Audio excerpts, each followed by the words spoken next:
subject that we started some time ago with one of our guests anyway, and it's dealing with the African American business concerns. Tonight we have with us a brother who was on our show once before, and I'd like to introduce him to you and greet him. Assalamu alaikum. This is Karim Muhammad, entrepreneur here in the local area. Also, we have a guest with us today, is Mujahid Abdul Mukarim. And we'd like to greet you and say assalamu alaikum. Wa alaikum assalam. Welcome to our program, both of you. And just to get back into some of the things that we discussed before, to kind of bring our audience and our viewers up to date as to what we're talking about when we're dealing with African American business concerns. I reflect on some of the things that we talked before about the problems that we find in our community with how we utilize our wealth, how we spend our money, how we patronize businesses. Is that what major concerns that your operation has? Yes, that's the major sign. The first, if I could, I'd just like to start off, and I would like to thank you, Hassan, and the staff of Reflection for having us on the show, to give us a chance to express one of the concerns that we feel to be one of the most serious concerns in the African American community.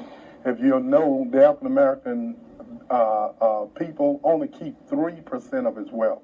Human being cannot live off 3% of blood. You can't live off 3% of your paycheck.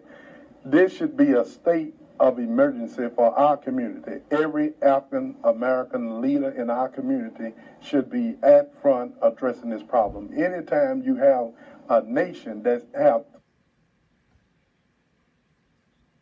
3% of that wealth goes to benefit that community, then that is a state of emergency for that community. We formed our organization because of that, and our organization is mainly to protect and preserve the African-American economic base, and it's also to protect the African-American economy. In other words, our job is to try to keep the dollars from going out of the community. As you know, a human being needs blood, and that blood has to circulate in his body for it to live.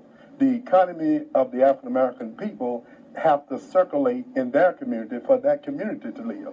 And if that economy don't circulate, then that community dies.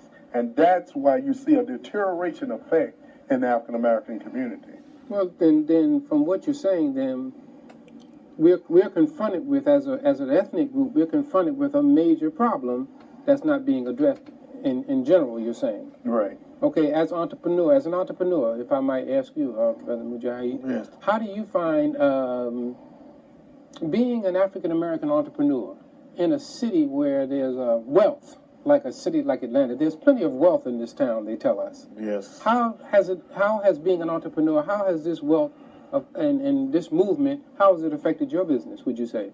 Do you find that people spend money, I'm saying, with each other? Well, we look at it, coming from my perspective, the level, me being an entrepreneur, I'm an entrepreneur from the standpoint that I go around to beauty shops, selling merchandise to ladies in the beauty shops. I have I have a stand location, and the psychology that we use in trying to attract our people to buying from us, that we know that we basically have to go get our people to buy from us. We can't have a laid-back situation where we have to wait for our people to come to us and buy from us.